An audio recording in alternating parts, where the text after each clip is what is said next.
guys, welcome to week 3. I am Natalie, physical therapist from Northwestern Medical Center, and Catherine, who's been with me the other times, is not here today. She is treating a patient, so bear with me. Rachel is going to help, who's from Rise Vermont, so you have us to kind of direct questions at if you have any. Thank you for braving the wind, but the sun is out, so I take that as a plus. How did everybody's runs go this week since I saw everybody? I like it. Good. Did anybody come up with goals at all? I like it. That is great to have a final goal with a 5K. That is appropriate. Any other goals for like shorter ones set at all?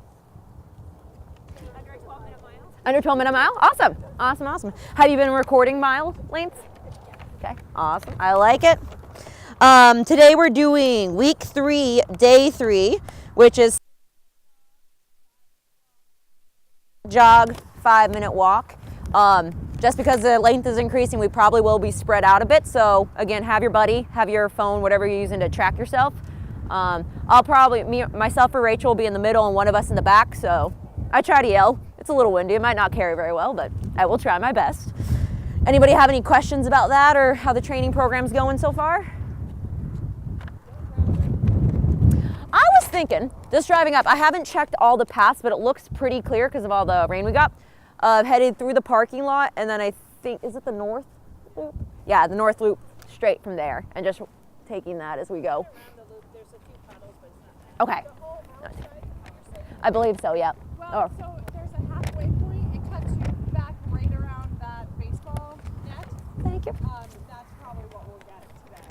Yeah, because I was going to say, pay attention to your timer, and if you're getting to, you've done your first run and you've done your first walk, I would, probably think about turning around at that point if you're not close to the halfway point if you want to do that. But you'll just be a little spread out, so just be accountable, have your clocks on you.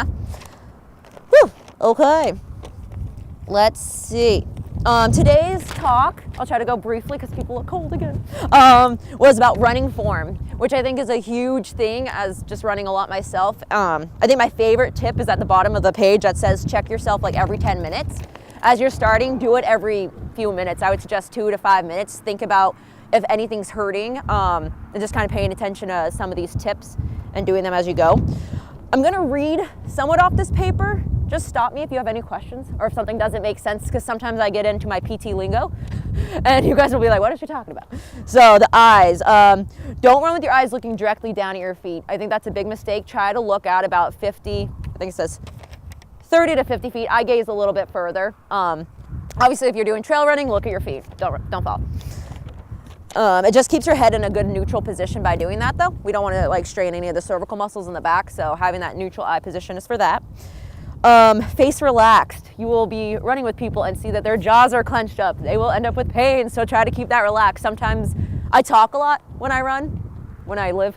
So talking, just make sure you're moving those muscles can help. Again, 2-3 minute check if you need to. If you're starting to feel pain and tension, move the neck around, make sure you're looking forward and jaws not clenched. Head. Average head weighs 7 to 10 pounds.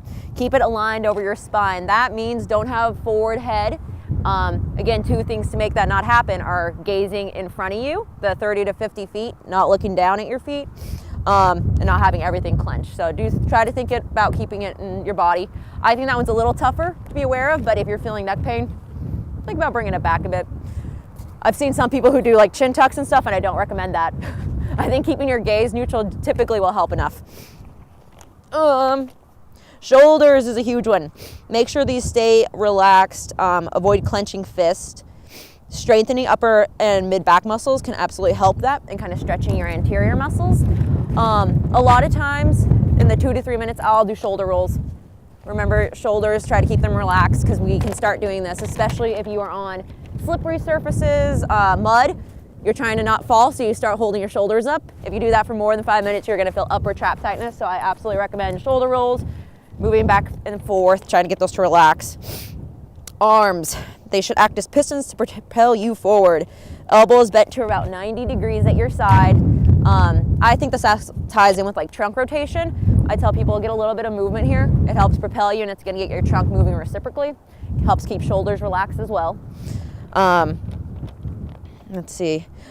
moving your arms faster makes your legs move faster. It says use more arm power when you're putting more effort.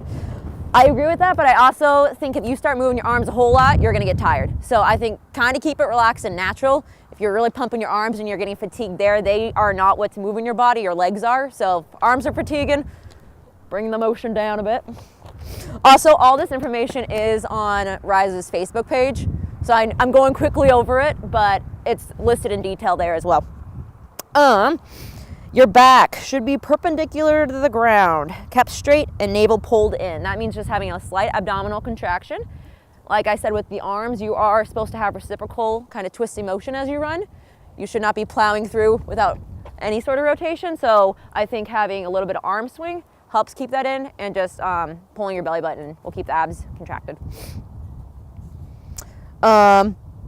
I like this one, hips running. Imagine you're growing taller with every step. You don't want to be slumping onto your pelvis. Also, I think it was how you're leaning forward. You should be leaning forward from ankles and not hips. If you feel like you're really stretching out in this anterior part of your hips, it should be ankles that are more stretched than up here. That's another one with kind of keeping your belly button engaged and abs on throughout the run. It all ties together. Knees should be slightly bent when your foot strikes the ground to absorb the shock. If it is not, you will feel it, and I bet you will not go long. So I bet that's already happening for all of you, because that would really hurt. It says aim for reasonable but not excessive knee lift. I know one gal I was talking to last time was doing excessive knee lift, and that's gonna kind of aggravate some of the muscles on the front of your feet. So it's something that you'll kind of notice in that 2-3 minute check. If something starts hurting, think about these facts and kind of go through them again. Like I said, for me, it's my shoulders. I have to roll them out. If you're getting pain in the front of your feet, you're probably lifting up your knees too high. Feet. This is a big one because there's a lot of discussion about how you should land on your feet when you run. Most current research suggests landing on the midfoot to ball of your foot, which is right in this kind of a little before the heel in this region. I think this is a huge one because what you're doing at your feet can absolutely lead to why your hips are doing something differently. And it can also set you up to be in a better position above. You can do as much as you are here, but if you're landing on your toes every step, you'll end up having an overuse injury and just straining stuff. So just try to pay attention to where you're landing there. Again, with the different textures, stuff we're running on Vermont, you might have to tiptoe through some places, and I suggest doing that versus slipping. So just pay attention to it when you're on clear ground. That's the best time to kind of do your self checks. Let's see. Keep all this advice in mind. I know there's a whole lot, so I think it's good today to kind of, let's make it every few minutes checking into what our position's like. If we're feeling anything that feels a little out of whack, pay attention to that, do the self-check. We can absolutely ask me as we're going, especially on the walking parts. And yeah, does anybody have questions? I know that was a lot.